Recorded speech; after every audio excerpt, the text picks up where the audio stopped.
Pokemon Sword and Shield, super underrated.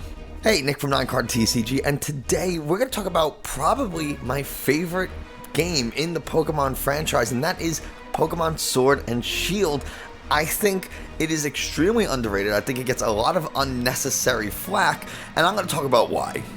Sword and Shield did something that I don't think any other Pokemon game has ever done, and it made me feel involved in the story. And this is something contrary to what other people think or say, but let me explain. When you start playing the game, yeah, okay, fine, it has its problems. Graphically, it's not as good as it could be, or as graphically beautiful as maybe we wanted it, especially, and you could make the argument, well, Nick, it's on the Switch. When you compare it to something like Breath of the Wild, which was also on the Switch, it's hard to really make that argument. Pokemon, it could have looked nicer. They could have done a better job of scaling Pokemon in battle, especially. There are things that could have been improved on. Story, yeah, there's a lot of railroading and stuff, and there are aspects of the story that don't make sense, and we'll talk about that. But for the most part, right, and some of that's kind of just nitpicking, right? Well, look at the Diamond and Pearl remakes we're getting. Those look terrible, and they're going to be on the Switch. Are you kidding me? Anyway, that's a totally different subject. So how did Pokemon Sword and Shield make me feel super involved? The answer is because of how they set up the gym challenge. In this game, for the first time, your mission isn't simply, hey, you're a teenage kid who lives down the block from a super famous Pokemon professor, and he's going to send you on a mission for some reason to go get information about every Pokemon, even though other people have Pokemon. It's not like you're the only one and we have to figure out what these things are. Other people have Pokemon. So how do they already not have this information is a mystery to me. But okay, fine. Maybe it's not like a collected or a database or something like that, and that's what you're going. Okay, fine, whatever. Then you get this Pokedex, and as you're going, you just start fighting gym trainers, and you start doing gym battles. And usually it's at the request of someone else who's like, hey, you're a strong trainer. I can sense you're strong. Go and challenge these gym trainers. And it's like, but I thought my quest was to go do the Pokedex thing, and now I'm doing both. And yeah, it works, I guess. But Sword and Shield gives you this experience of, hey, the gym challenge is a really big deal in the Galar region. It's a yearly event, and so many people take place in it, and the stadiums, and you feel like you're a contestant in this gym challenge. From the second you get a letter of endorsement from the champion, who happens to be your best friend's brother, and it's like, oh man, we get to go and do this. So then you start training, you start going to catch Pokemon, and you reach the wild area. And a lot of people love the wild area. Again, graphically, it's not as good as it could have been. Sometimes it can feel a little empty. I think a little more of environmental factor, like some environmental obstacles or whatever could have been used. Maybe Pokemon could have been more present in the wild area. So that's a big criticism about the wild area that I have, is that sometimes it feels a little empty and flat. But when you first get and it's all about first experience, first impressions, because that's the thing that really sticks with you. At least that's what sticks with me. Yeah, the game's gonna change on your fourth or fifth playthrough, but when you first go through it, oh man, you come off the train and you walk into the wild area, and then you see it. You see the first overworld Pokemon, first non-legendary overworld Pokemon that you could catch pretty much ever outside of Pokemon Go, like a main series franchise game. I've never seen that outside of like the random legendaries. You see this Onix, and Onix isn't necessarily a scary Pokemon in the games. Like, it's super slow, it doesn't have great stats, and you see it pretty early on in the game, so it doesn't have a great move set, and it's just, especially when you fight it in Kanto, right? The first gym leader, his ace, is Onix, right? Brock uses an Onix as his first Pokemon, and it's a ground and rock type, which means if you choose Bulbasaur or Squirtle, you have an attack that is 4 times effective against Onix, and it's not really hard to beat it.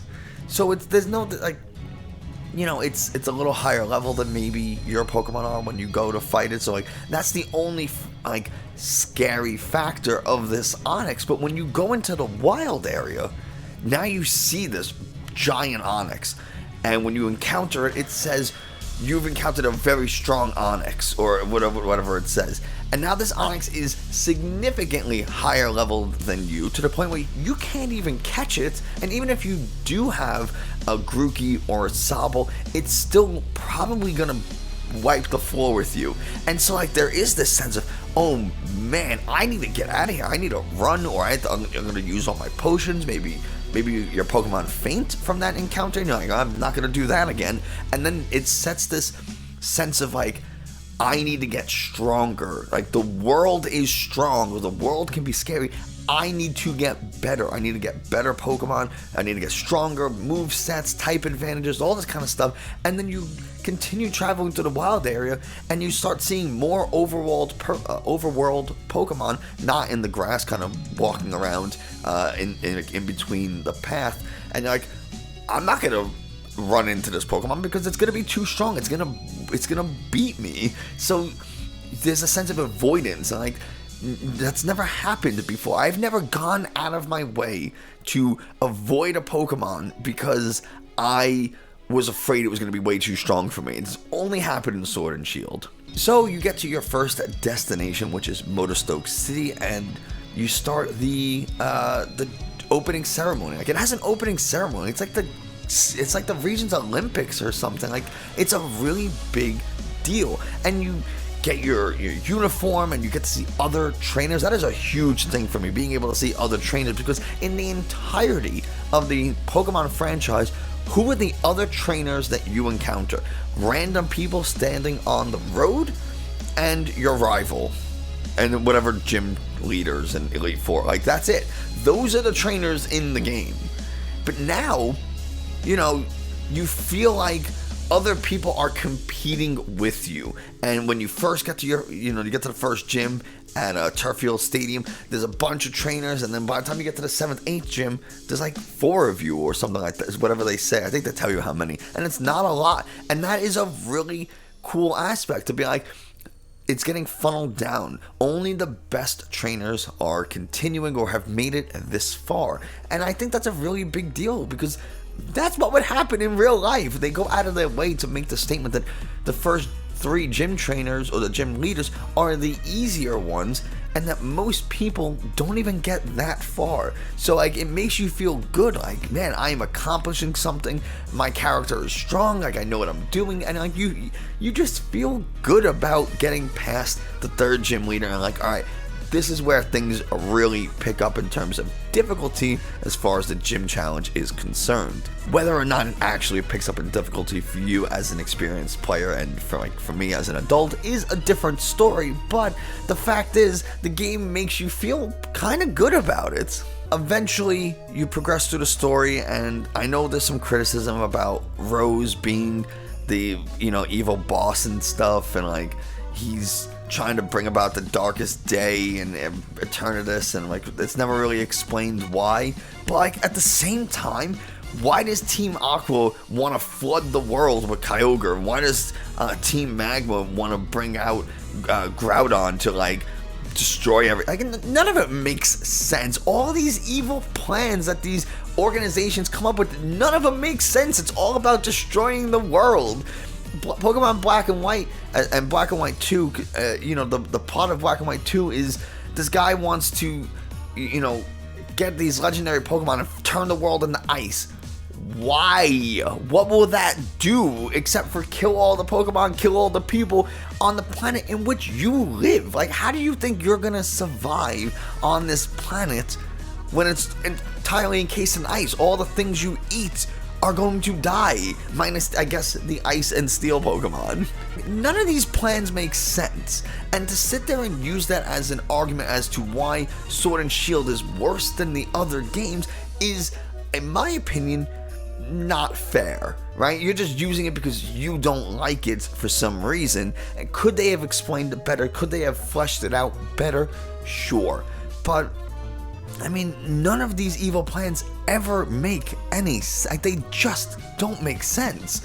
Why would you want to flood the world? You live on that world. It's nonsensical, and it gets me pretty upset. I think part of the reason that people don't like it is because in the world, you are a child still, right? Like, you're 10 or 14 years old, and not to, like, insult 10 and 14-year-old individuals, but you're still kids. Like, you're still growing and learning, and your body's not fully grown, your brain isn't fully finished developing, so, like, you still have a lot more to learn and live and experience, and the game treats you as such, which is what would happen in the world, and it adds this level of realism that, like, there's some explosion in one of the, like, right outside one of the Galar mines on Route 9, and Leon, the champion, is there, and it's like, hey, you continue on your gym challenge.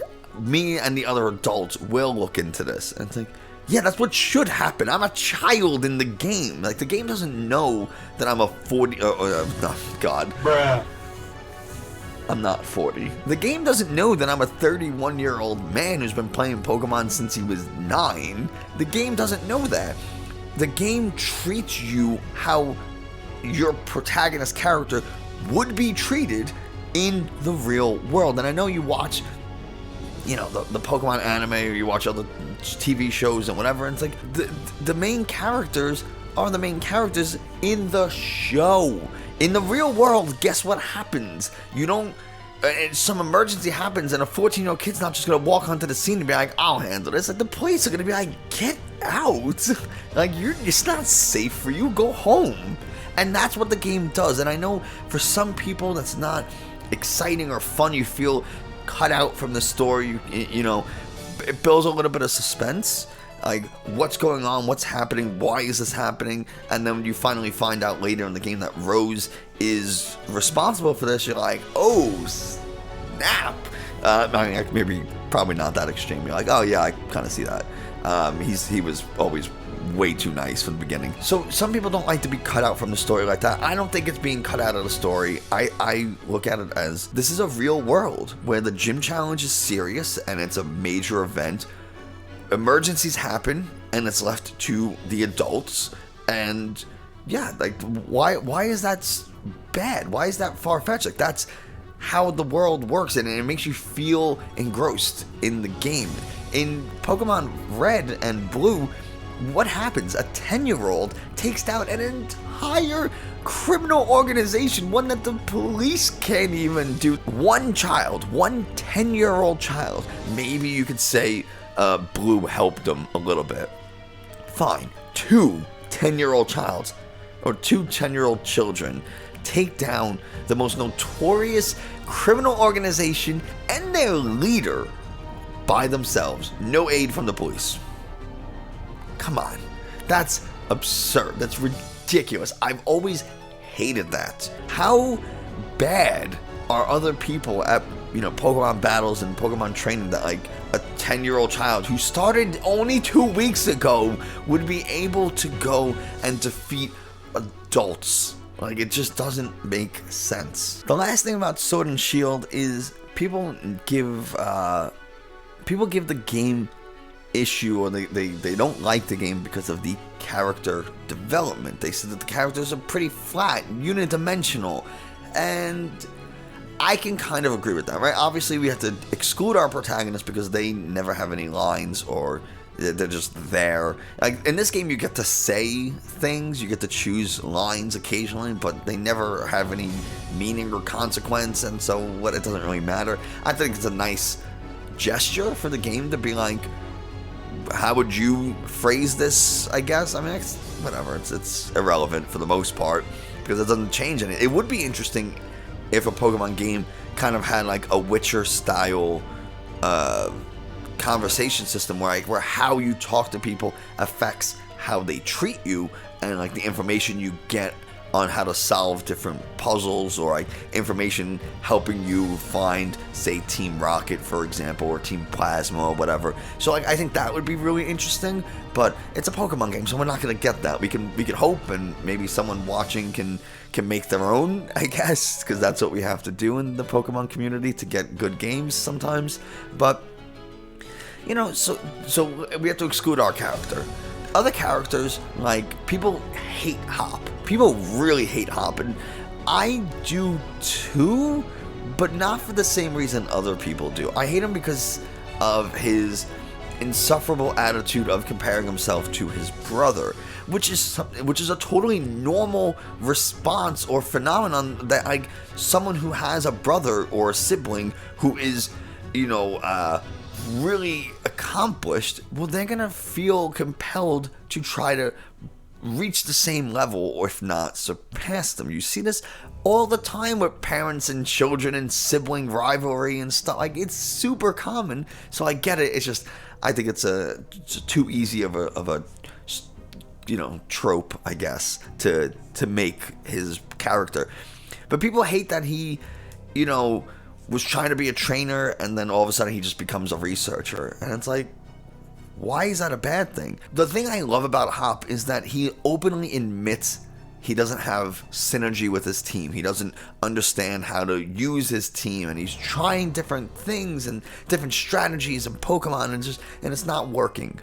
And he comes to the realization that maybe he's not gonna be the world's greatest trainer. Maybe he likes learning more about Pokemon, going and catching Pokemon, than he does actually battling Pokemon. Maybe that's what he's better at. His skills and mindset are more geared towards learning about Pokemon and observing them than they are implementing it in battle. And that is a very real thing that people will do. People change their majors in college. People change their careers.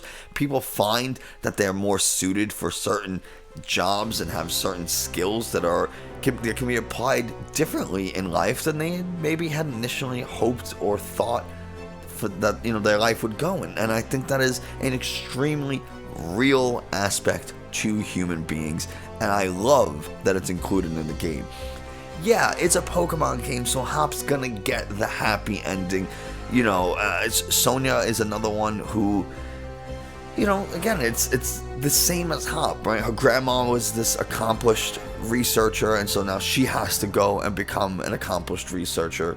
And it's like, we're gonna do this again. Like, family is great, so I must be great. Like, yeah, I want something a little different. I want a little more edge in the character, a little more grit. But, like, you know, it's a Pokemon game. You're not gonna get a lot of grit and edge and, like, dirty character development. Like, it just doesn't really happen in these series, and we can't say that I wish it got this, and because it didn't, it's now bad, or people shouldn't like it, because that's ridiculous. Every game has this, right? I don't even think as many games give us as much about characters as Sword and Shield did. If you want to talk about character development, what do we know in Pokemon Red and Blue about any character outside of maybe Blue and outside of maybe Professor Oak? And even then, we don't know much. We know Professor Oak used to be a trainer and is not, and now he's an accomplished professor.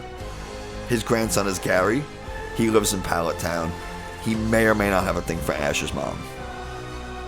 That's all we know. That's all we know, and some of them are just straight facts, right? We don't learn anything about Professor Oak, and we don't learn much about Sonia and Hop as well, but at least the game gives us something about these characters. And I'm never a huge fan of the world giving you things. Like, I think most of the time, whatever you're trying to learn or trying to improve at is earned.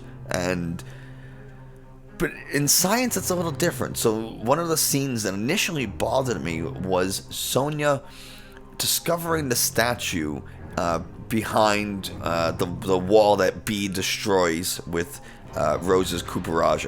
And what I love about that scene is a couple of things. One, Bede is so focused on pleasing the chairman that he does anything and everything without even thinking about possible consequences.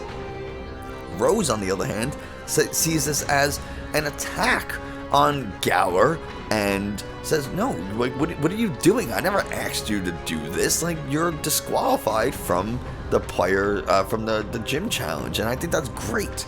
It adds this, like, the world has consequences. You get to see action being taken against an NPC for something they did that you didn't do, which makes it feel like the world has some justice. There is, you know what I mean? Like, if you as the player character are the only one administering justice to people like, you know, Team Rocket or Team Plasma or whatever, then the world is inherently a really bad place. But when Rose does it, it tells you that, like, people in the world are good and people in the world, you know, have a sense of right and wrong, and it's not just criminals, Team Rocket organization, and everyone else. Like, there is, like, this middle ground of, you know, maybe I pushed him too far, maybe this person went to the extreme without realizing it. Like, you know, it's an interesting dynamic between characters. Regarding the science, and I brought up science, so Bede destroys this wall, and Sonya makes an incredible discovery. Once in a lifetime discovery. Or I guess twice in a lifetime, because they had to be up at some point. Once in a lifetime discovery of these statues behind this wall. And you're like, there's no way that this would ever happen in the real world, but it does. Scientific discoveries often happen by pure accident, and if you don't believe me, ask the guy who discovered penicillin. I don't remember his name, but basically he was studying bacteria, and one of his petri dishes happened to get contaminated with a fungus, and he noticed that in the petri dish where the fungus was growing, no bacteria were growing around the fungus. It was like the fungus clear and then bacteria. And so he wondered why, and he had a couple of theories, and eventually we found out that the fungus is giving off a chemical called penicillin, that we call penicillin, that was killing any bacteria that got close to it. And so now we use it as an antibiotic to prevent bacterial infections. So scientific discoveries do often happen by accident. There are plenty of archaeological evidence or archaeological discoveries that have happened by pure accident. How many times was someone just walking or digging or whatever, and they've just stumbled across this thing, and it's like, whoa, this is super cool, this is really old. Like, it happens, it does. So the more I thought about it, the more I actually kind of liked that scene a little bit. And like I said before, it's a Pokemon game, so yeah, there's that happy ending, right? Like, Hop becomes an assistant researcher, and Sonya becomes a full-time researcher, and you become the champion, and Leon's kind of happy because he has someone strong to battle against and all this stuff. And it's just, you know, Bede gets a second chance at becoming a Pokemon trainer by being selected by Opal as the Glimwood fairy-type trainer, all that kind of stuff. So it's like,